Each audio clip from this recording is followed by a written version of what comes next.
बिस्मिल्लाहिर्रहमानिर्रहीम। एक मरतबा ना एक बादशाह अपने जो सल्तनत थी उसमें बाहर निकला, देखा कि एक बूढ़ी जैतून का दरख्त लगा रही है। बादशाह ने पूछा कि माई, आप तो अभी 5-7 साल के अंदर मर जाएंगी और आप जैतून का पौधा लगा रही हैं, इसने 20 साल के बाद फल देना है, आपको लगाने का क्या फ़ायदा।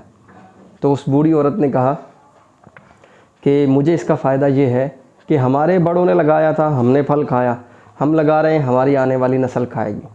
बादशाह को बात बड़ी प्यारी लगी और हुक्मनामा जारी किया कि इसको 400 सोने के सिक्के दे दो।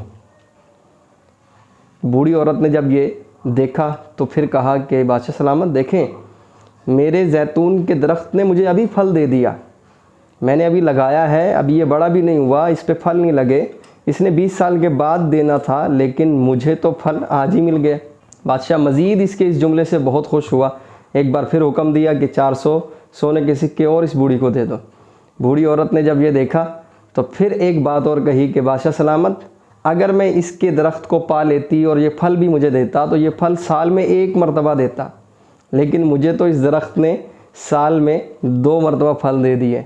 बादशाह को मज़ीद ये बात अच्छी लगी और फिर एक और हुक्मनामा जारी किया और कहा कि इसको 400 सोने के सिक्के और दे दो। जब 400 सोने के सिक्के दे दिए तो फिर बादशाह सलामत जल्दी जल्दी वहाँ से निकल आए। वज़ीर ने पूछा कि हुजूर आप वापस जल्दी क्यों आ गए।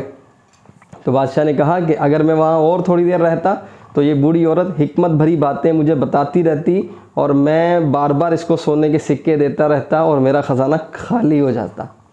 तो बड़े जो होते हैं बड़ी हिकमत वाली बातें करते हैं। बड़ों का अदब करना चाहिए, बड़ों की कदर करनी चाहिए। हमारे बड़े हमारे वालिदैन होते हैं, तो वालिदैन का अदब व एहतराम ज़रूर करना चाहिए।